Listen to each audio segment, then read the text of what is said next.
Hey, what is going on, everybody? It's YunKs. Today, I'll be showing you guys Felwinter's Lie. This is a year 1 Iron Banner shotgun. This thing is classic and I still have it, so I wanted to review it. So let's quickly go over what perks I have on this thing. So for the sights, I run Accurized Ballistics. We have Return to Sender.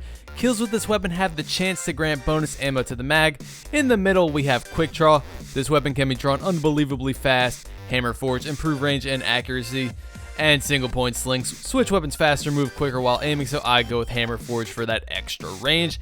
And for the last perk, we have Close and or Personal. Short period of 25% bonus melee damage after landing a hit with this weapon. Alright, so before we get into it, I do want to mention this is a low rate of fire, high impact shotgun.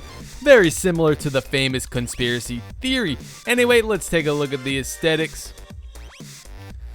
Alright, this thing is cool. Let's just get right into the gameplay.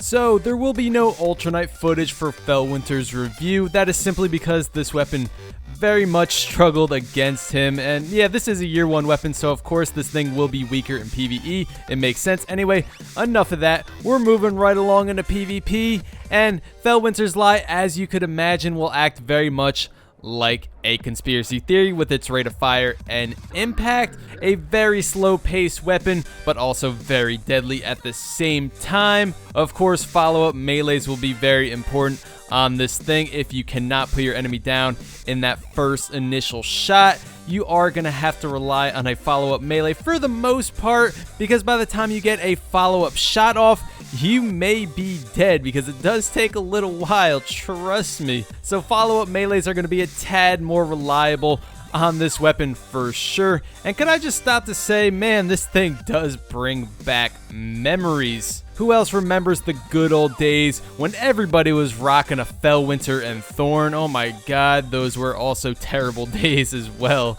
now that I think about it. But looking back at it, you know, it was still a whole bunch of fun back in year 1. I also used to have Shot Package on this thing, but they did away with that perk, I think shortly after the Taken King came out.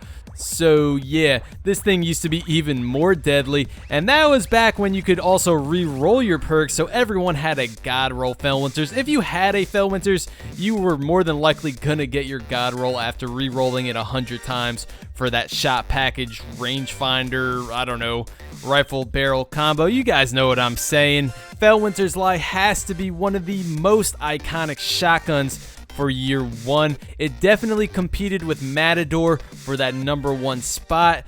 And speaking of Matador, I regretfully dismantled it because of bolt space issues. I am very, very sad. But this video is about Felwinter's, not Matador. So I kinda steered away from the actual review of this weapon in this video and instead kinda reminisced about it. But if you are here to learn about Felwinter's Lie because you don't know really anything about this shotgun, well, just know this. It is a very slow rate of fire shotgun. You will have to rely on follow-up melees like I mentioned earlier if you don't kill them in that first initial shot. And you probably won't want to head into a room full of enemies with this shotty, simply because this is not the type of shotgun that you could put everybody down within a second or two. But if that is your style, go with a shotgun like Invective. Felwinter's is definitely more conservative and probably a little more efficient in the 3v3 playlist. Of course, still good in 6s as well, but of course I would not recommend it in Iron Banner or Trials of Osiris due to its lower light level.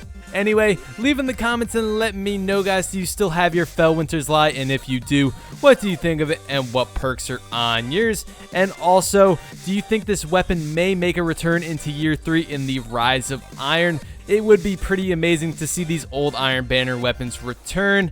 Overall, I had a great time using Felwinter's Lie in the Crucible once again. It was still a beast, and it certainly did bring back some memories to me. Anyway, that's pretty much gonna wrap this one up. Thank you guys so much for watching. Please leave a like on the video if you enjoyed the video, and go ahead and leave a sub if you haven't already if you want to see more weapon reviews similar to this one. I'm always covering weapons here in Destiny. Anyway, guys, I will see you next time.